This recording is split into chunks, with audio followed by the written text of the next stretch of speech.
Hey guys, Dave here, back with another ad-free episode of War of the Visions. In today's episode, we're going to take a look at the event, which I assume is coming next week, possibly the following. We just had the chocolate raid. Well, we just had it. It's still going on for another day or two. But as soon as that's finished, we should be getting the chocolate pudding challenge event. Now, the challenge event, it does have the same boss, but he does have different abilities. It's some that he uses more often as well. So in this video, I'm going to show you some clips I did from JP, one where I got obliterated, one where I barely beat him on the level 80 challenge mode, and then I'm going to go over the Sage hat as well. It's definitely worth crafting. I'm going to give you a tip for getting like a max stat +5 and show you all the mats for that. So without further ado, let's jump right in and take a look at some of the videos. Alright, so here are the two versions. You have a level 60 and a level 80. Now, when it first came out on JP, I had re-rolled for the Mathematician, and I was unable to get all the achievements, and I was unable to auto-farm it. However, I was able to auto-farm the lower version. Now, but the top version, even with a new account, I was able to get the 5 clears for the mission rewards.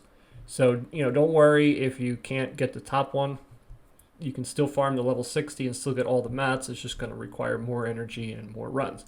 And keep in mind, there's also multiplayer. So hopefully this time in multiplayer, we have an option for the level 61. But again, they're both there. You can get all the stuff, and we should get, I think, 1 or 2 rainbow shards from it as well, which is really good. All right, so I have 2 versions of it here. This is the fail. Then we're going to look at the success afterwards to see what I did wrong. So here I borrowed a 99 Venera and still got completely rocked. If you want to see what team I had, please go back and pause. I took this video before I did YouTube videos, so I wasn't prepared to record them like I do now. So those guys up there, the 3 spearmen in the top left corner, those are the most deadly units on the map. So there's many a game that I joined, especially multiplayer, where those 3 guys would come down and completely own the entire team. So when you start out, you might want your tanking unit or a unit like Mediana up there who's going to be able to one-shot them or be able to take some hits. Because I went into a multiplayer game.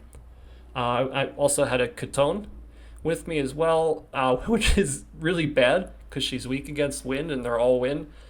And they both stabbed her, and then they did their AoE and killed 2 out of 4 people within their first turn. So, needless to say, well, actually, we didn't lose because Orlando pretty much soloed this event. So, when it came out the second time on JP, the Coral Lightning Sword was out, and Orlando is an absolute beast with that. So, yeah, Orlando does make a comeback, and since a lot of these units are water, he was able to do really well. Now, I don't know if the original units are water. This is the rerun from JP. But I would assume that they're all of the same element. So lightning is going to be at an advantage, Frederica, Orlando, and then you have wind up there, so, Mediana is going to be good. So if you have Mediana, I would suggest putting her there so she can Cosmo Plume and one-shot all of those guys. Because if you don't, you're going to be sorry if you're doing the 80 version or if you're trying the multiplayer level 80 version, because it's not easy at all. Especially for new accounts. All right, so that the number 1 caution tip is those guys. And as you can see, he just put Doom on me as well. So we see a lot of status effects in this one. Now poison isn't that bad if you have a healer in the group or if you can take them out quickly enough. However, the other status effects such as Doom, the faster your character is, the more quickly you're going to die. So actually, Engelbert, Doom isn't bad for him because chances are the match is going to be over before that sucker can take 3 turns. But any other quick unit, it's not going to go so well. So you have Doom there, but that's not the one you really have to worry about. The one you really have to worry about is the boss. He casts Charm on the group. Now, I don't think we see it in this version, but I think the second version, when I borrowed an Iridia from one of my friends, we see it. But yeah, Charm on well, we just wait and see. So I only have 2 units left. She's dead from poison and Doom, and then we just have Engelbert left. So I mean, it's pretty much game over. I'm just gonna cut it right here. All right, so there's my team for version 2. Actually, it looks like it's just the companion. I'm sorry, I lied. I thought it was a friend unit, but it's the level 80 companion that you can borrow. So we're going in here. Italy is good because she can just, yeah, exactly like that. Long range, wide range, instant magic, and it's powerful. So that's really good. Now, I could have had much better placement on that because obviously I would want Monty as far away from those wind guys as possible. So that was foolish there. I really wasn't thinking. So Monty's dead, but he was low level and had no skills anyway. So he was bound to die. So not easy. Poison on those guys already. Not doing too well. Ayaka's barely hanging on. Is she gonna... Nope. Not gonna be able to get her heal off. So those guys come in really quick. So if you have, for example, like Frederica, some quick units over there that are going to be able to pick, maybe a couple of the closest ones off the first turn before they get to you, that's going to be really helpful because they do chain, they do tend to attack the same unit, and that's not good. So this time we've gotten most of the spear ones taken care of so far, but they're still going to be a threat until we get them 100%. So we're getting the slime down here. All right, now she's got an instant wide range heal, again long range. That's one of the things that makes the mathematician unit really, really strong. In my opinion, one of the strongest units that's come out of late on JP. I'm going to be skipping the Final Fantasy Tactics 2 banner most likely, and getting her instead. She's in the second part because I'm sick of limited time units. I don't want to spend on something where I might not get all the shards and that might not come back. I think it's ridiculous. So far we're doing really good, even though we lost Ayaka and Monty. We've got all the other units down. We've got him low. Okay, we had him low. Oh crap. So here's where the charm comes in. So both of those units are charmed, and it's going to start to turn real ugly real fast. See? So Iridia just completely destroyed Engelbert and Kirufei. I think Engelbert was level whatever. So now it's a 1v1 match here. Oh, yeah, thanks for healing him. That's great. So he gets healed there. Then he goes up and gets a crystal. Like, really? Oh, he got 40 job points. Grats. Like, why would they keep that in for enemy units and friend units? It makes no sense. All right, so I got charmed again. What am I going to heal myself? Yep. So now we're both back at full. All right, so I guess this is going to be a death match here. Okay, all right. Well, he got smacked really hard. What is he going to do? Are you going to charm me again?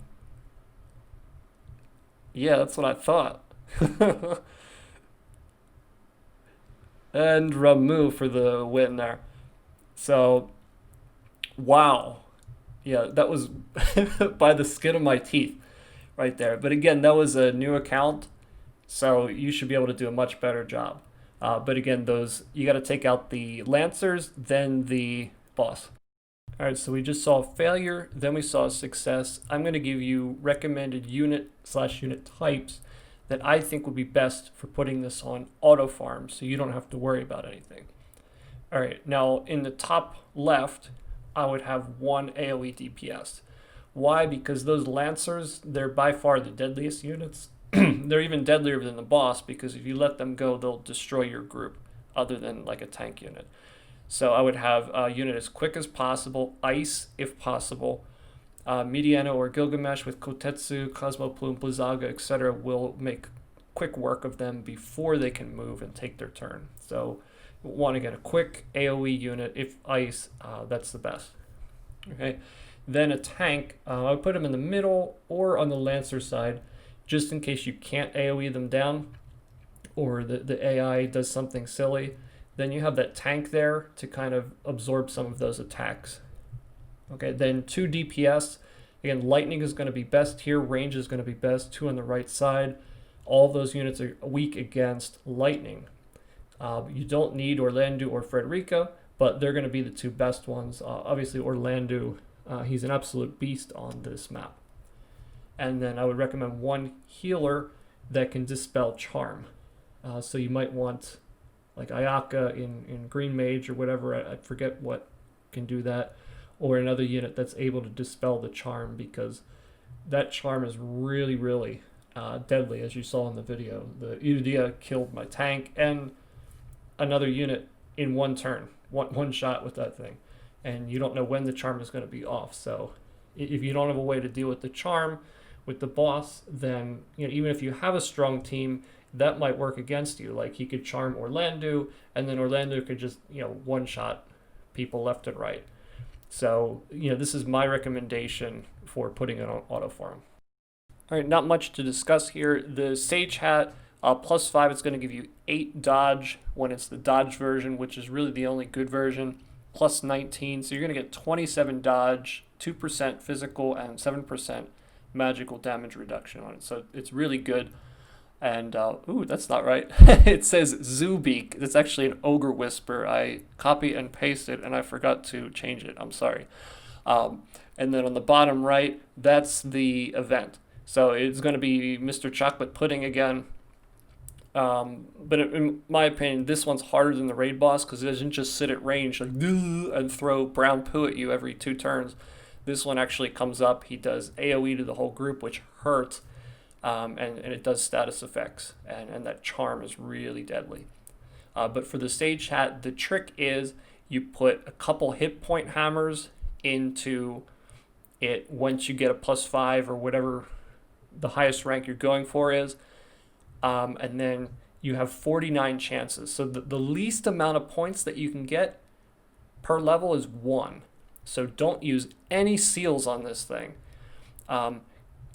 Make sure you have 49 or less points left after you use your Dwarven hammers, and then just level the thing up, and your pity points will max it out.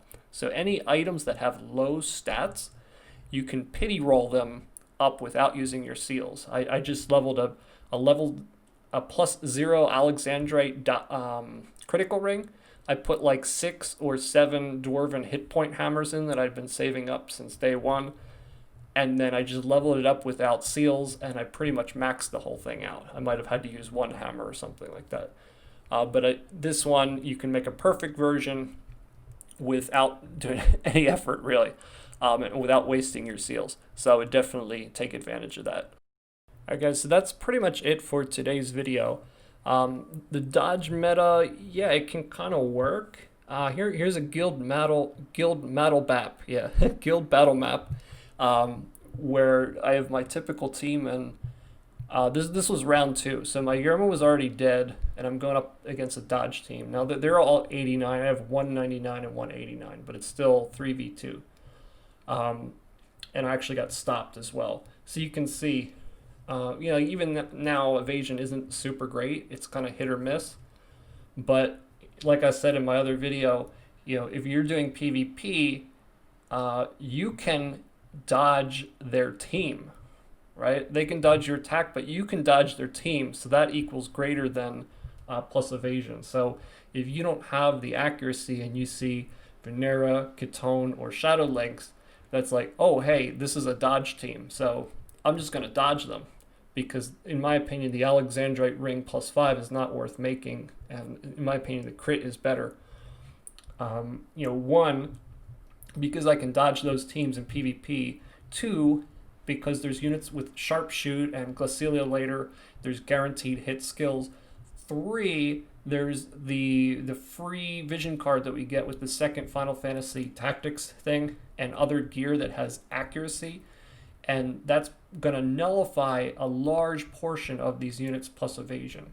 So for a while, yeah, they're going to be pretty nasty in Arena when they get these hats on.